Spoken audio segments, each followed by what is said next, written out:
Technology war between the US and China. TikTok ban has officially taken effect. Xiaohongshu has appeared as an alternative app. WeChat has also disappeared in Japan. Professor John Mearsheimer, a prominent figure in political analysis, might describe TikTok's predicament in the US as a prime example of the intersection between technology and geopolitics. The platform, a product of Chinese innovation, is now facing its most significant existential threat: a nationwide ban in one of its largest markets.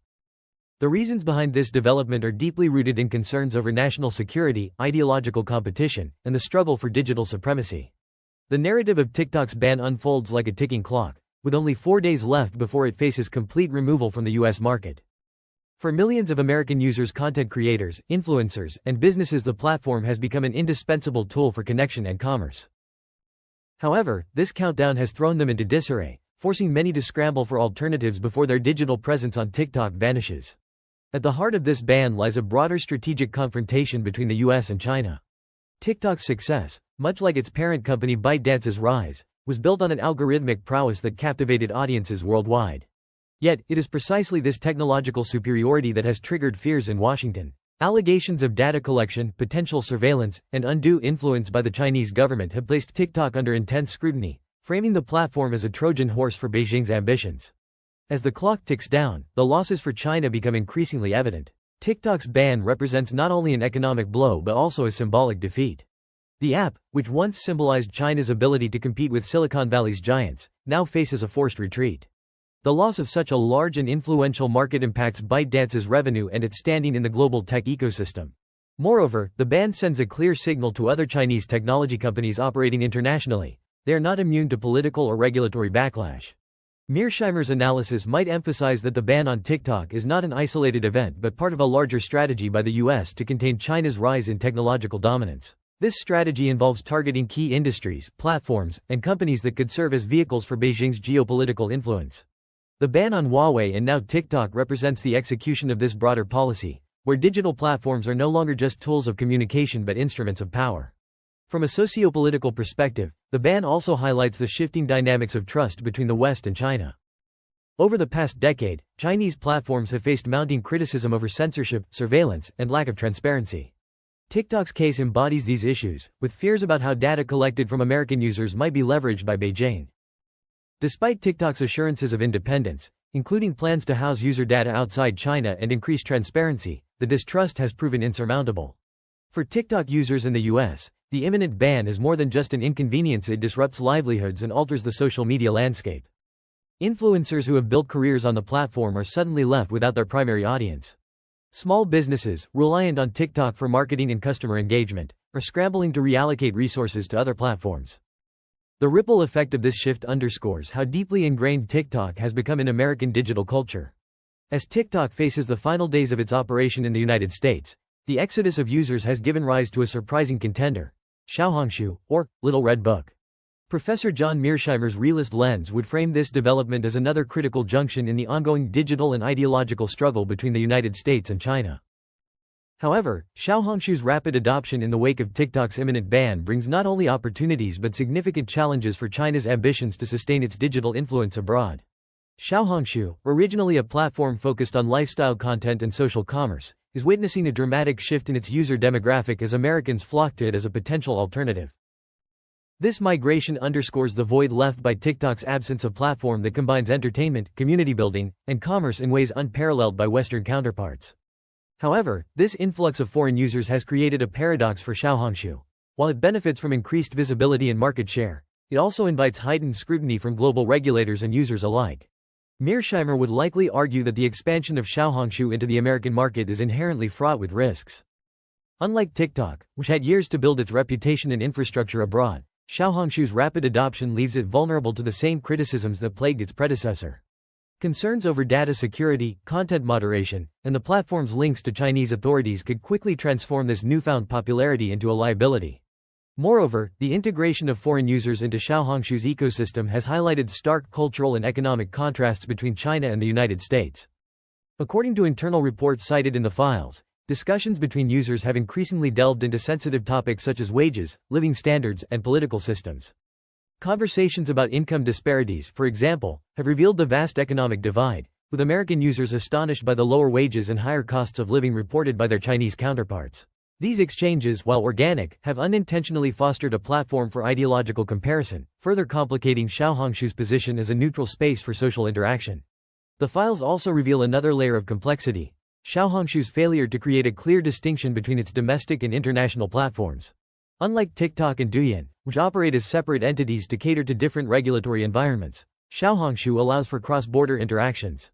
While this openness facilitates cultural exchange, it also exposes the platform to political tensions and regulatory challenges. For instance, discussions on Xiaohongshu about controversial topics, including governance and censorship, have put the platform in a precarious position. Chinese authorities, vigilant about maintaining control over narratives, may see this as a threat to their domestic information management. The migration to Xiaohongshu also carries implications for China's soft power. While the platform's success demonstrates the global appeal of Chinese technology, it also reveals cracks in the foundation of China's digital diplomacy. The files point to the inherent fragility of China's approach to controlling its digital platforms while simultaneously attempting to expand their influence abroad. As foreign users bring their own expectations of transparency, freedom of expression, and data privacy, Xiaohongshu faces a critical dilemma: adapt to international norms and risk domestic pushback, or maintain its current model and risk alienating its new user base. Mearsheimer might conclude that the rise of Xiaohongshu as a refuge for displaced TikTok users is a double-edged sword for China. On one hand, it demonstrates the resilience and adaptability of Chinese platforms in the face of adversity. On the other, it underscores the inherent limitations of China's strategy to project its digital power in an increasingly fragmented world. The migration to Xiaohongshu is not merely a story of users finding a new platform. It is a reflection of the broader challenges facing Chinese social networks as they navigate the competing demands of global expansion and domestic control. As the digital battlefront widens, Japan has stepped into the fray with a bold move: an alliance between Line Corporation and the Japanese government aimed squarely at undermining WeChat's dominance. Professor John Mearsheimer, in his analysis of great power competition, might view this as a calculated maneuver in a broader geopolitical chess game. By leveraging its own technology and platforms, Japan positions itself not just as a counterweight to Chinese influence but as a defender of digital sovereignty in an increasingly interconnected world. WeChat, with its vast array of functions spanning messaging, payments, and social media, has long been a linchpin of China's digital diplomacy. It serves not only as a tool for personal communication but also as an essential channel for Chinese soft power, connecting its diaspora and influencing global narratives. The files highlight the growing unease in Japan over WeChat's reach and its potential implications for national security and privacy. This discomfort has culminated in a strategic partnership with Line Corporation, a homegrown alternative that already dominates the Japanese market. The alliance between Line and the Japanese government represents a deliberate effort to curb WeChat's influence by bolstering a domestic competitor. While Line has traditionally focused on messaging and content sharing, the collaboration allows it to expand its functionalities in ways that directly challenge WeChat's appeal. By integrating government services and enhancing financial capabilities, Line positions itself as a safer, more transparent alternative, a move likely intended to reinforce Japan's digital independence. Mearsheimer's framework would interpret this as a classic case of balancing, where a state leverages its resources and partnerships to counteract a rival's growing influence. Japan's actions are not merely reactive but preemptive, designed to prevent China from gaining a foothold in its digital infrastructure. The files underscore this point, highlighting how concerns over data security and political interference have shaped Japan's policy decisions. By supporting Line's growth, Japan seeks to insulate its citizens from what it perceives as the risks of Chinese platforms, while also signaling its commitment to the broader global effort to contain Beijing's technological reach. For China, the alliance poses both symbolic and practical challenges. The files reveal the increasing strain on Chinese social networks as they face coordinated efforts to limit their expansion. WeChat, in particular, suffers from the dual pressure of losing access to key markets and contending with rising skepticism about its role in surveillance and propaganda. Japan's explicit rejection of WeChat amplifies this narrative, casting doubt on the platform's trustworthiness and further isolating it on the global stage. This alliance also underscores a critical vulnerability in China's digital strategy: the difficulty of reconciling domestic control with international expansion. WeChat's success in China is built on tight integration with the state, but this very characteristic undermines its appeal abroad. Line, by contrast, benefits from Japan's reputation for technological innovation and neutrality, making it a more palatable choice for users wary of government overreach. Mearsheimer might argue that this partnership reflects a broader trend of technological decoupling, driven by the intensifying rivalry between China and its regional adversaries. The files suggest that Japan's actions resonate beyond its borders, encouraging other nations to re-evaluate their reliance on Chinese platforms. The alliance serves as a blueprint for how states can leverage domestic innovation to challenge China's digital dominance while strengthening their own technological ecosystems. As Line gains traction and WeChat faces increasing restrictions, the implications for China are profound. The erosion of WeChat's user base in Japan not only diminishes its economic value but also weakens its ability to project soft power. For a country whose global ambitions are deeply tied to its digital prowess, such losses represent a significant setback. The files illustrate how these developments contribute to the broader narrative of China's struggle to maintain its technological edge in an environment of growing resistance.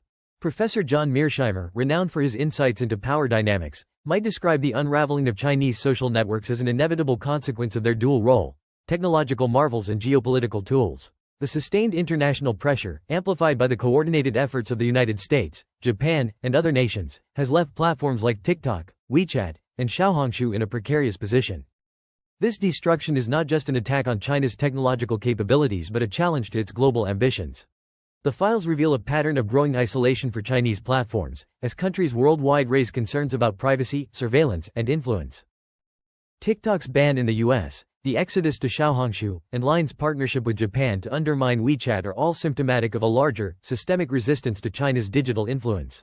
These platforms, once celebrated for their innovation, now find themselves caught in a web of distrust, unable to reconcile their domestic practices with international expectations.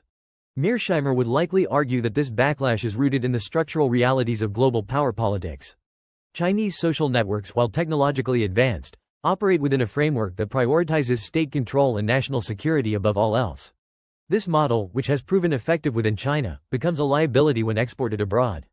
The files underscore this tension, highlighting instances where international users have clashed with the platform's moderation policies, raising questions about censorship and transparency. The destruction of these platforms is not merely a loss for China's digital economy but a blow to its soft power.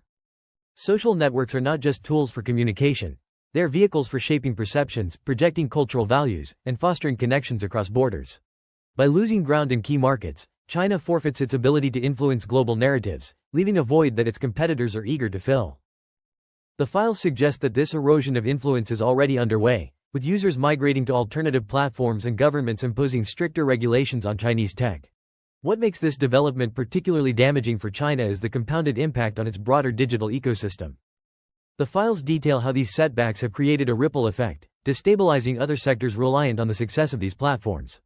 For instance, the decline in WeChat's international user base undermines its ecosystem of services, from payments to content sharing, further isolating Chinese tech companies from global innovation networks. Mearsheimer's analysis would emphasize that this destruction is not purely the result of external forces but also a product of internal contradictions. Chinese platforms, in their quest for global expansion, have struggled to adapt to the diverse regulatory and cultural environments they encounter. The files illustrate how attempts to balance domestic control with international appeal often lead to inconsistencies that erode trust. For example, Xiaohongshu's decision to allow cross-border interactions, while initially celebrated, has exposed the platform to political tensions and user dissatisfaction. The broader implications of this unraveling extend beyond the immediate fortunes of individual platforms. It signals a shift in the global digital order, where the dominance of Chinese tech is no longer taken for granted. The files reveal how these developments have emboldened rival nations to challenge China's technological hegemony, creating a more fragmented and contested digital landscape. This fragmentation, while limiting China's influence, also raises questions about the future of global connectivity and cooperation.